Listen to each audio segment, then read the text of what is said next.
Welcome guys. আজকে একটা recipe দেখাচ্ছি, দেখুন দুর্দান্ত রেসিপি। আশা করি আপনাদের ভালো হয়। এই যে মশলাগুলো দেখছেন, এই মশলাগুলো দিয়ে আমি করব।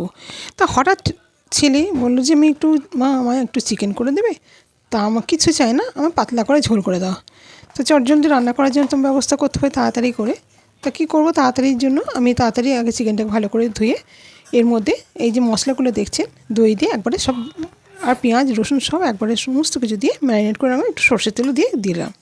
এবার তাড়াতাড়ি করে আলু কেটে একটু আলুটা সেদ্ধ করে নিলাম হালকা, নিয়ে এবার সেটাকে এবার কড়া বসিয়ে দিলাম। এটা হতে আমার মিনিট 15 সময় লেগেছে। তা শুনেই অবাক হয়ে গেল যে এত তাড়াতাড়ি তুমি কী করে করলে। একটু বাটা দিয়ে দিলাম, ঘরে যা ছিল উপকরণ সেই দিয়ে আমি করলাম। তা তেজপাতা, শুকনো লঙ্কা আর গোটা গরম মশলা ফোড়ন দিলাম। তা ফোড়নটার সাথে সাথে আমি আলুটাকেও দিয়ে দেবো, দিয়ে আলুটা এতে একটু নাড়াচাড়া করে নেবো। একটু না ভাজা হলে তো ভালো লাগে না মাংসে। নিয়ে এই দেখুন মাংসটা এত সুন্দর হয়েছে, মানে কী বলবো না, মানে আপনারা এভাবে ট্রাই করলে বুঝতে পারবেন না যে কত সুন্দর খেতে হয়েছে। মানে এত প্রশংসা করছে যে এত কম সময় কী করে এত তাড়াতাড়ি ভালো হয়ে গেল। তাই যাই হোক মশলাটাও দিলাম, মশলা ধোয়া জলটাকেও আমি দিয়ে দিলাম।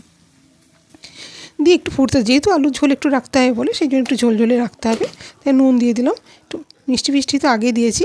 এর মধ্যে আমি দিয়েছিলাম ধনে, জিরে, লঙ্কা, কাশ্মীরি লঙ্কা, নুন, হলুদ, আদা, টমেটো, কাঁচা লঙ্কা পেস্ট, টক দই, এইগুলোই সমস্ত দিয়েছি। এবার দেখুন হয়েই এসছে। এবার একটু গরম মশলা উপর থেকে দিয়ে দিলাম, আর দিয়ে দেবো একটুখানি ধনে পাতা। এত অনবদ্য খেতে হয়েছে, বললো আর কিচ্ছু চাই না, শুধু এটা দিয়েই আমরা ভাত খাবো। দুর্দান্ত খেতে হয়, তা পারলে ট্রাই করে দেখুন। অথচ এতই হালকা রান্না যে হাতে একটা তেল পর্যন্ত লাগছে না, এত সুন্দর। আপনারা পারলে ট্রাই করুন, আশা করি আপনাদের খুব ভালো লাগবে। যদি ভালো লাগে চ্যানেলটাকে সাবস্ক্রাইব করবেন।